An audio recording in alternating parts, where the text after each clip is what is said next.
Hey, this is Valerie McDowell, your writer, editor, author, book coach, and consultant. Why did somebody knock on my door like a minute ago? It's like, no, I'm about to go live. Anyway, it's Write It Out Wednesday, and thank you for joining. It's good to have you here. This is the last Wednesday of the month. Wow. And so we have a great topic for you tonight, okay? And so on Wednesdays, for those of you that don't know, it's called Write It Out because this is the day we put you back at the top of your writing schedule because we know that during the week, lots of things happen, all kinds of things go on that keeps putting your writing back on the burner. Well, we're putting it at the top, at the front, and we're cooking at night, okay? So we're making sure that you are at the top of your writing list, at least for a few moments tonight. And so, and for those who don't know me, I'm a writer, editor, author, book coaching consultant. I work with writing and time challenged clients, helping them get their stories told and their books published. And since 2019, I've helped about 25 people go from idea to publish, and also have an online course where I have a number of people who are taking our course to learn how to write a book. And so we're just having a good time right now. So tonight's topic is one that I often think about. I see happening so much, and it's like such a good thing. So for one of the things I wanted to say, like in a world where conformity and sameness has ruled for like millennial forever, the pushback that we are seeing now in our world to embrace your authentic, true, or creative self is just really refreshing, especially for somebody like me, because I know that I was different earlier and I knew it, okay? I mean, I'm the fourth of 5 kids growing up, and I wasn't interested in a lot of stuff that my siblings were. You know, for me, I wanted to escape to my creative side. And so that, whether that was like in a brand new book, which meant a brand new world, designing homes. Somehow the creative design transferred to homes and stuff. And one of my best homes I built was out of a refrigerator box for my Barbies. Okay, so I had a cool before Barbie had her own big multi-story house. I was building her condos and all kinds of stuff for the other, people in her community. Okay, so I'm just throwing that out there. But anyway, anywho, as one of my clients says, so and for me, I thought I hit the lottery because I got to be me. I got to be creative. I got to be able to read books, travel to different places just in my mind. And as an adult here, I've traveled to many places, for real. So being unique and different has its benefits, And I think that because of all the interests I had and being able to embrace them, that like all those different parts of me have been able to come together as your book coach, because I can pull from this part of me or I can pull from that part of me. And, when someone told me before, well, you need to settle on one thing that you like or one thing to do. And I'm like, why? And that was the right answer. Why should I do that? Because the thing is, all of these interests, all of these gifts even are a part of who I am and what I'm now able to do, in the book coaching space. And so I'm excited tonight because our topic tonight is why not fitting in helps you to stand out. Why not fitting in helps you stand out. So I see we got some people here. You can share this video. You can give me some hearts, give me some likes. Thank you for joining. I'm Valerie McDowell, your writer, editor, author, and book coach. And we're talking tonight about why not fitting in helps you to stand out.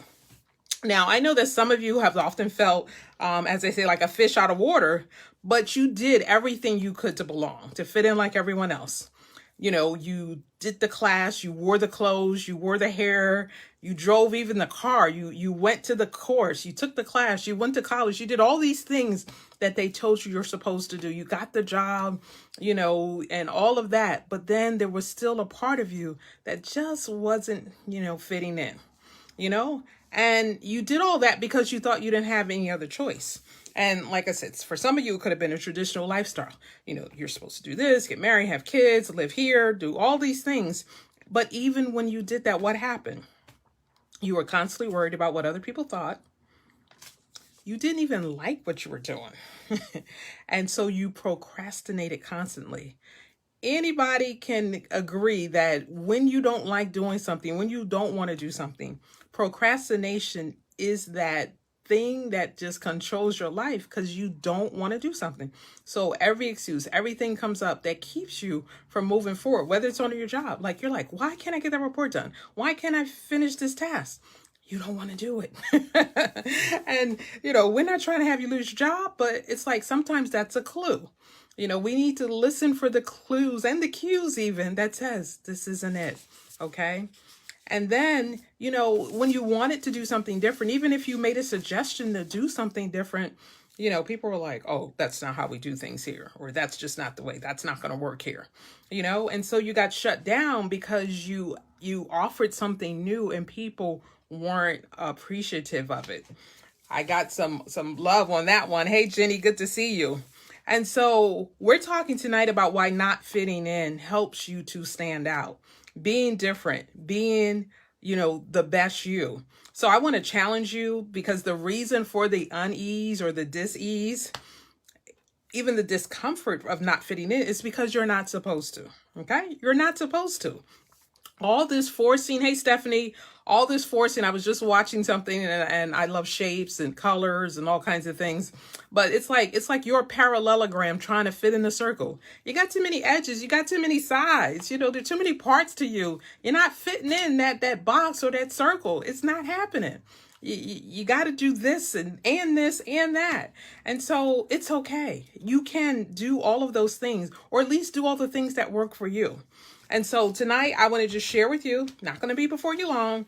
I want to write it out, 5 reasons to not fit in your writing. Okay. 5 reasons not to fit in, or especially in your writing. Okay.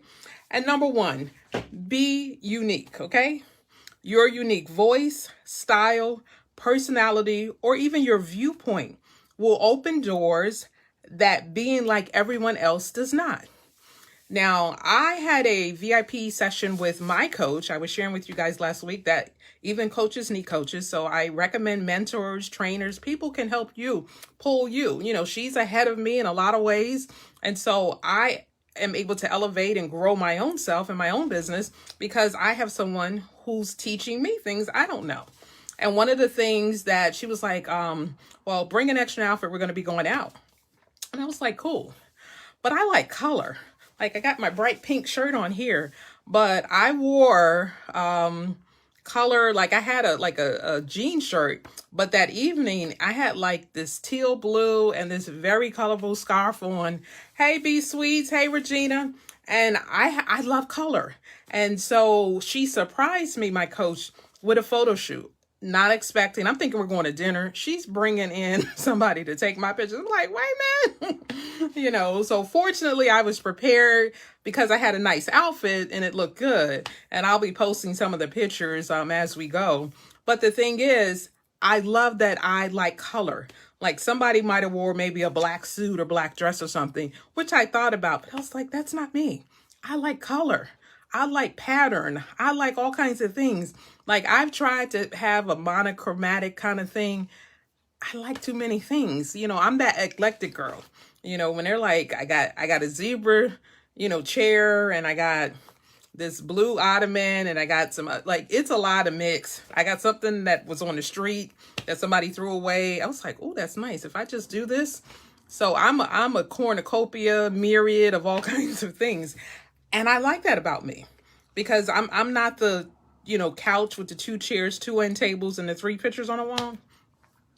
My art moves around my house.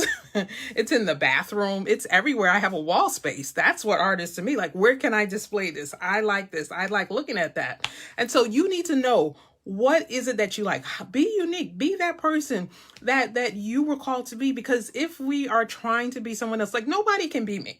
No one can be me. They're looking to replace me in a different field that I've worked in. And they're like, oh my God, how will we be able to find you? You're not. If I'm leaving, I won't be there. You won't find me. I'm not going back, And so embracing that and being comfortable with knowing that it's okay to be unique, because it's the unique part about you that makes you different. It makes people gravitate towards you. It makes you that interesting person in the conversation. Because if everyone is talking about, their shoes or this, but you're talking about the travel you went on, I'm going to go listen to that. Because I'm like, if I look at your shoes and be like, well, I won't be wearing those. I can't wear 5, 6. I don't know how high these heels are now. That's not going to interest me because it doesn't work for my life. But traveling, I don't need to wear high heel shoes. I need to be on something because I like walking and moving kind of vacations where I'm doing stuff, seeing what being with the locals. And so I know what works for me. And it's like, so you need to know what works for you. Hey, Rocio, good to see you, dear. And so that was number one. Number two, so we have be unique. Number two, be open. When you find you don't fit in, it's not that there's something wrong with you. It's just not your people. Like, I appreciate you guys. You my heart, because you my people. You guys are my people. You want to write books? I want to write books. You're writing your book. I'm writing another book or my third book. And so we're in the same group. We're in the same tribe. We have the same goals. And so that's the thing that makes, you being open to something. Be open to the stuff that works for you. Like, what doesn't work for you, there's nothing wrong with that. It just doesn't work for you. So knowing that there's a tribe, there's a group, there are people out there. Hey, Aaron, good to see you. That is just for you. Think about it. Like, I saw a clip for a movie. Oh, Mean Girls the other day was on. And that's about high school. And in most high schools, no matter where you were, no matter your race or background, high school kids group themselves. You've got the jocks, you've got the, the theater kids, you got the nerds, you got the creatives. You get that. Okay. So kids will segregate according, even in the lunchroom, I guess is what I'm talking about. When you go, it's like, I think the main character is looking for where she fit in, and she wanted to be with the plastics, and then she wanted to be with the kind of dark people, who were goth or whatever, And so what works for you? Because sometimes it's none of those things, and you might have to create your own group. Be your group of one, because then your light will be shining so bright, that other people will start being attracted to you. So being comfortable, being open with who you are and accepting it, that it's marvelous, it's amazing because it's you. Number three, okay, so we're talking about why not fitting in helps you to stand out. Our first point was be unique. Our second point is be open. Our third point is be a giver. Okay, you will find that you have so much more to give, more energy, more time, more attention, because you are doing what you were made to do instead of what you have to do. Okay, it's like I can talk about books and writing and in the book writing process and coaching and people's stories and storytelling like all day because I love it. Other things I've done, it'd be like, why we gotta talk about that? I don't want to talk about that. But things that I have a passion for, things that, move my heart. I'm a word girl. So, when I was in the meeting with my mentor, she said I was like, wait a minute, what'd you say? I was like, well, I need to write that down. Like, I like that word. I like how you use that word. I like how you use that phrase. And so those are things that excite me, how something is said, how something twists and turns. I even wrote a poem called My Love Affair with Words, because I love words. I know the power of words, and I know what words can do. In fact, you can speak what you want into existence by what you say. For those of faith, it's like God said, or the Bible says that God framed the world with his words. He spoke the world into existence. And for many of us, we are speaking our lives into existence. So I always caution my kids and family and friends, don't say what you don't want. Okay, if you don't want it, don't say it. Okay, if you don't want a lot of complaints and bad energy, don't talk about that kind of stuff. Don't say that. Say what you want. Even if you pray stuff, pray what you want. Pray there's a solution, not the problem. Okay, because it's like, otherwise, all your energy is going into the thing you don't want. Because the more energy you put towards things you don't want, the more that's going to manifest in your life. But if you put your energy, like, I am a published author. My book is doing amazing. It's like my book created a business just for me. It's like, and it's perpetual. Like, I'm getting passive income from my book and I'm not even doing anything to sell it. You speak the things that you want, watch it happen. It's like, I can't wait to work on my book this week. It's like all my free time I give to writing my book. I will finish my book in 3 months. If you say the thing you want, you'll see it happen. And when you are doing the thing that works for you, you'll have more energy, more time, more patience. When you do that, yes, I see you, B Sweets. It's like, I'm fine all by myself. And do you know how many people can't say that? Like, I've met people, they've never been to the movies by themselves. They've never been out to eat by themselves. It's just like, really? It's like, you got to love your own company first. Love yourself before anyone else, really. And when you know and you're confident in who you are and what you do, and it's like, and we all go through ups and downs, but but that base of who you are, you need to understand and appreciate and love you, because you're the only you got. And everywhere you go, there's you. So make sure that you are, being that giver, because it's going to come out of you. When you're walking in purpose, when you're doing the thing that excites you, that gives you life, then it'll pour out of you and it'll pour into others. Because, I can pour from a full cup because it's running over. So I have more to give than maybe someone who's empty. So I have overflow to give to other people. So I love that. It's like whatever I have, it's overflowing. If I'm walking in purpose, walking in gifts, and filling myself up too, then because beauty fills me up, travel fills me up, being in great conversations, reading. Look, you guys see I'm in my library, my office. It's like reading fills me up. I read a lot of books all the time, and it's like, but that fills me up. Different perspectives. I was watching some YouTube videos, this Nigerian author, just the way she speaks, it's just, it's so intriguing and engaging. You don't want to take your eyes away. You don't want to stop listening. I had to stop because it was going to be 2 hours. I had 1 hour, but I saved it because I'm going to watch the rest of it, but the thing is, because she's being herself and she's talking about some very challenging things, but she's going around the world talking about it too. And people are inviting her to talk about stuff that they may not like, and they're paying her. So, but that's her passion. Her passion is actually about stories. Who is telling the story? She was saying. So even in your own life, who's telling you the story? Who's telling you what you can and cannot do? Whose idea was that? Okay. Whose book is it? I say that all the time to my clients. Well, whose book is this? Who's writing the book?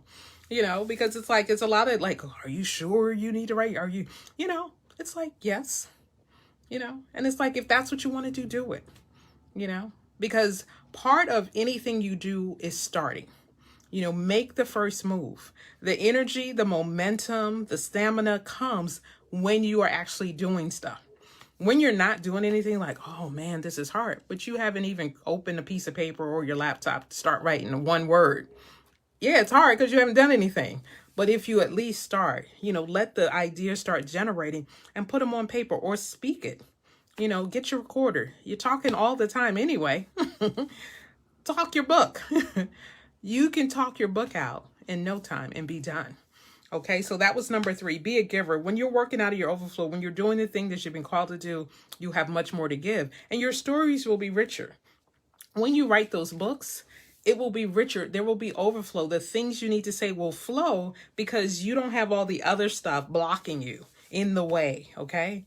And part of being a giver is not giving away everything to the wrong purposes and the wrong causes and the wrong things. Save some energy to give to things that are truly gonna, grow, add value, bring transformation.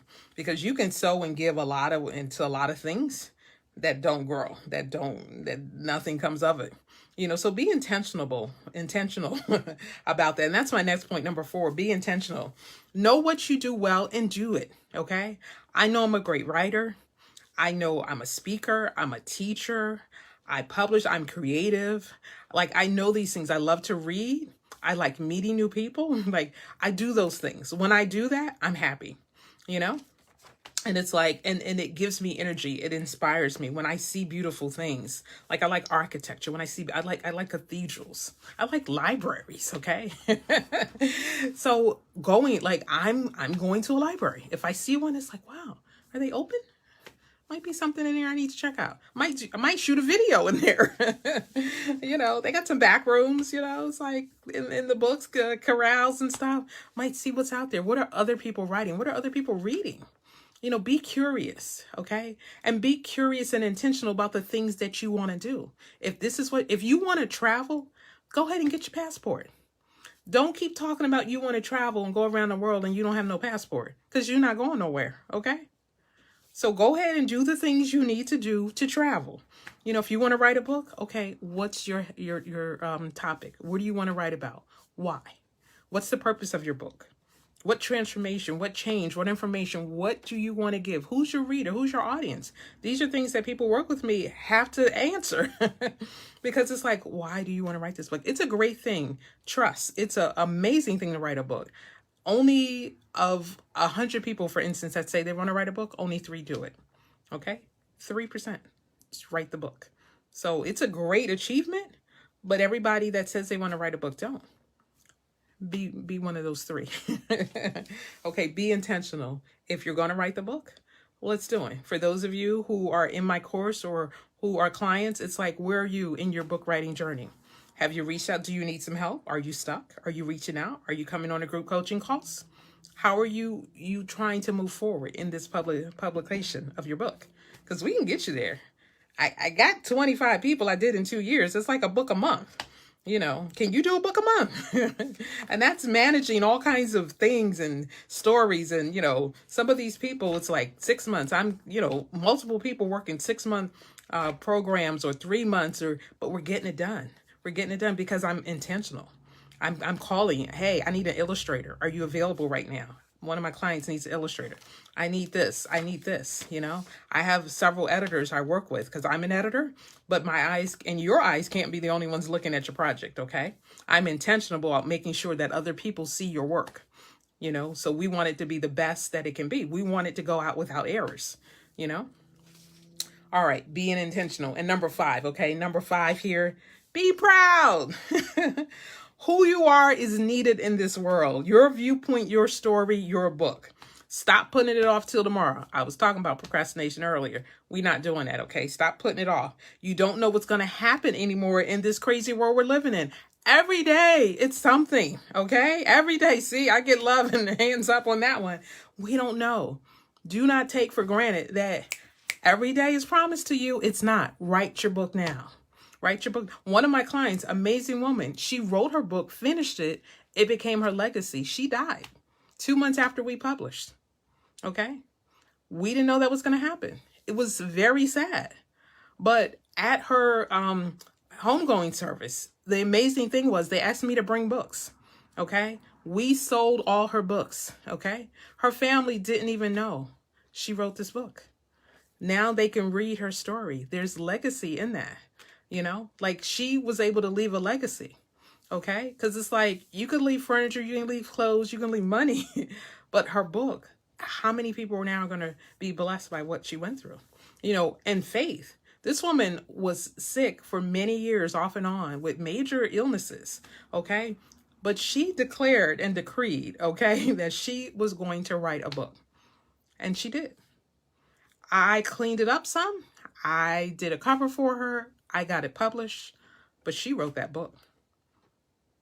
Okay. She wrote that book. And when she came, because she doesn't actually live too far from me, I told her, I got the proofs. I got the proofs, right? And I got your copy. And so she's like, I'm on my way. She came to my house and I said, well, can you sign my copy? And she was like, okay. And I was like, wait, no, we got to sit you down. Let me get a special pen. And I sat her down at my dining room table. And I said, okay, now you can sign. I didn't know that was going to be the only book signing she was going to have. And so I'm glad I took pictures of it. I'm glad I was there. I'm glad I was a witness to her dream coming true and her legacy now going forward. And so what about you? What book, what purpose, what transformation do you need to make? What's your story? I'm a storyteller at heart. I was in drama for 20 years at my church, leading and directing and even acting. But I love stories. And I think there's so many stories that haven't been told. And some of them, we're coming from trauma-based situations and some of those things have never been told, but some of those stories, just to help us get to the other side. Our stories are cathartic. Our stories are healing. Our stories help others see what not to do, what to do, or how we even got through all we went through, but the thing is, it's like, we have to tell our stories because if we don't, who will? Who will know? This life you've lived, it's like, it's not just the outside. It's some stuff inside of you that people need. It's the strength, the perseverance, the stamina, the determination. Those are things inside of you that will come through in your words in your book. So let's get those books written, okay? I am Valerie McDowell, your writer, editor, author, book coaching consultant. I work with writing and time challenged clients, help them get their stories told and their books published. And I love what I do, okay? So I don't want you to be trying to fit that parallelogram that you are in that circle or that square anymore. Be unique. It's like, be open, be a giver, be intentional, and be proud, because you are amazing. And let's work together. Let's get those books done. All right. I'll see you next time. All right. Bye-bye.